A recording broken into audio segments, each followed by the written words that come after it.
I feel a lot of pain in my back, right here. Okay, let's show it to everybody. Okay, I feel right here to here, a lot of pain. So right to here to here. Yes, Got and it. right here, Uh-huh. I feel a lot of pain.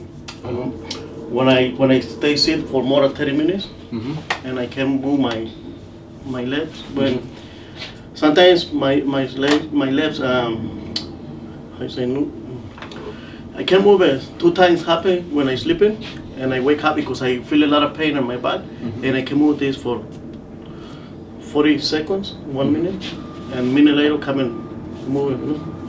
Gotcha. So, and I feel in pain in my soul. I feel in like burning, like something hot. Burning? Yes, Got it. and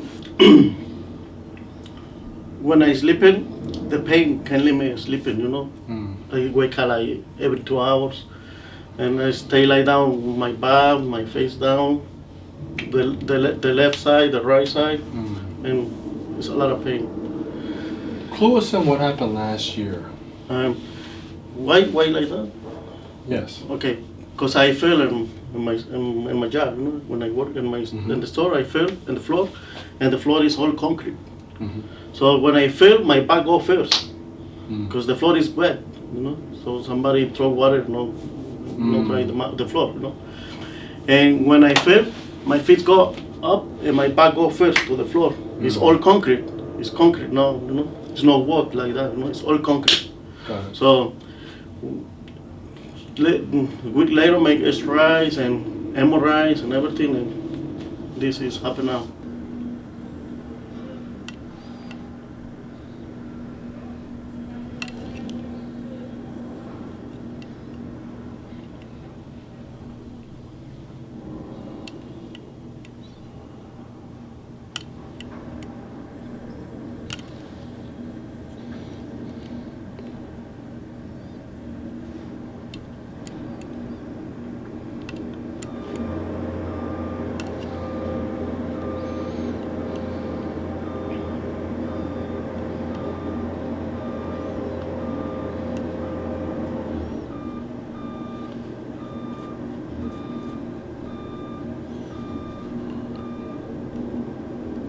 Very small reading down here. So already, due to the fact that I'm already tilting the scopes for every single level over here, tells us there's significant neurological compromise at all of these levels over here. So we're going to take a closer look. Tender right there? Yes. Okay. What about down here? Okay. Suffice to say, there's something. Yeah, that's a hot spot up there for you. So I'm gonna figure out what else is going on here. Okay, I understand. What about here? Just pain. Okay, so this sacroiliac joint is much more tender and inflamed versus the right side, but even this is also very tender and inflamed.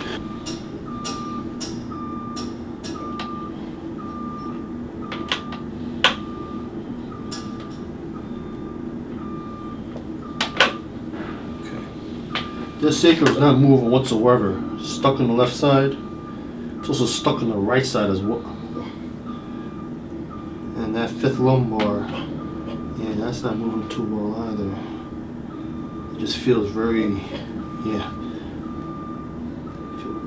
feels very different too. It doesn't feel right there.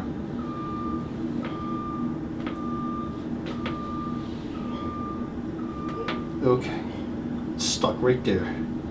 Tender too, right? Yeah. Tender right there, huh?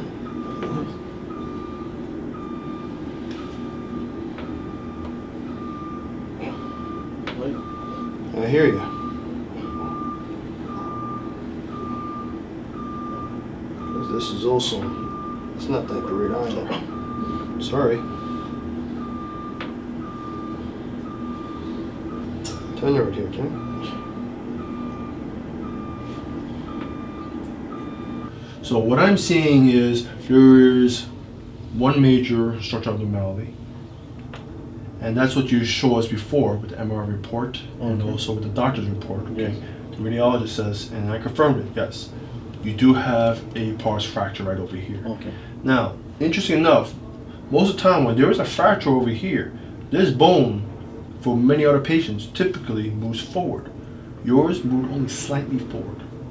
That's a good blessing in disguise. Oh, okay. Now, this also explains why you have all that nerve irritations, both down your legs, everything else, and other problems associated with that nerve, that fifth lumbar nerve, why it's not working as well. Oh, okay. Because of that fracture. Okay. The disc is like this ball over here. Okay. Now, there are supporting structures that holds this disc in place, okay, which are the ligaments, muscles, everything else, and all the structures above it.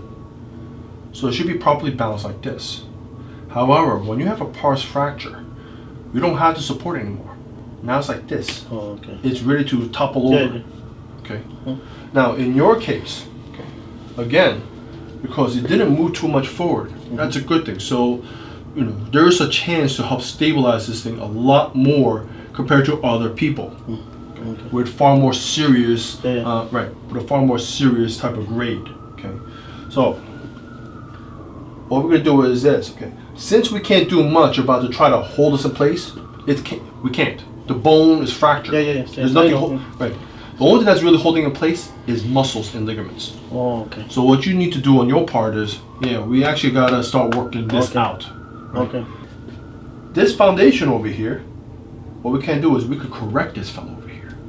Push a little more further in, provide more stability for the rest of the structures above. See this over here? Yes. It should be rectangle shapes. See this? Yeah. It's not a rectangle. So you should be parallel. Check the height of this versus this. This is narrow. You got squished in the front compared to the back. This one's damaged. See this one between 9 and 11, this bone? See how wide that is? See, I could put 2 pens over here. This is 1 pen height. This number 10, it got squished. Okay, really flat. You got it. Number 8 got damaged. Same thing as well before. See, it's wide in the back, narrow in the front. See, number 7, same thing. Wide in the back, narrow in the front. 6, also same story. Number 5, same story. All these bones, all of this, squished, put a lot of force into the spine, and that's why it just squished them all. So that's why you feel a lot of discomfort and pain from here to here. Yes. Because all these bones got squished. Okay. So relax this over here. Just relax this. There you go. A little more. A little more. Feeling a little good. Okay. What other changes are you noticing? If you start, I feel the pain when. I understand that. It is a bit uncomfortable. Yes. But how's it now? It's good. Feeling good. Okay. In this case, normally we want to work from the top downwards. Okay. But in your case, because we need to take this very conservatively, and we have to unwind you carefully, we're going to work our ways backwards from below upwards. Let it go. Right there.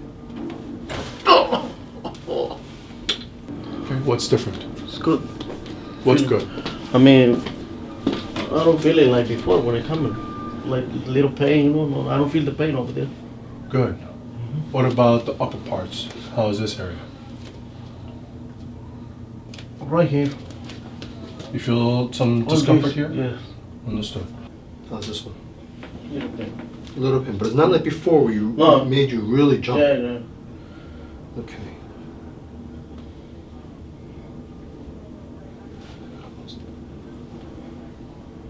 Now we need to set this one. Number 10. We're going to be very careful with number 10. That's the one with the most damage.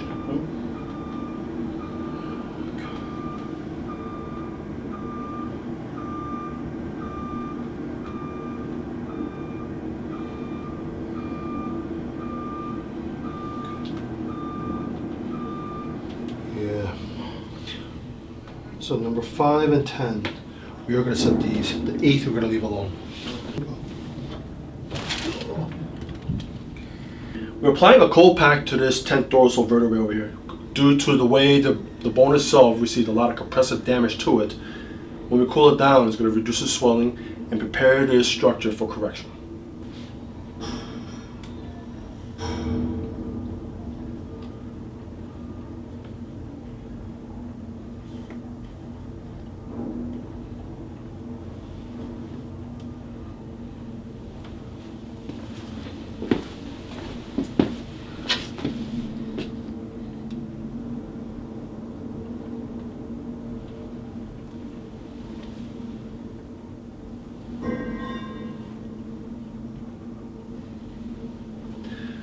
So what's useful for the x-ray is, especially in a case like this, when there's significant structural damage, and the spinous is, the position, it's altered. So that's why it's a very good idea to have films, use it as a measuring. And I measured from the 8th, which is what I do know its size, same thing with the 9th, to finger width. I'm right now exactly where 10 is.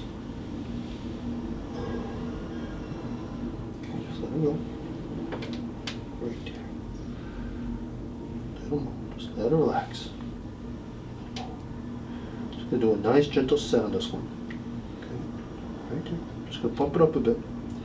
Get some more fluid out of the way.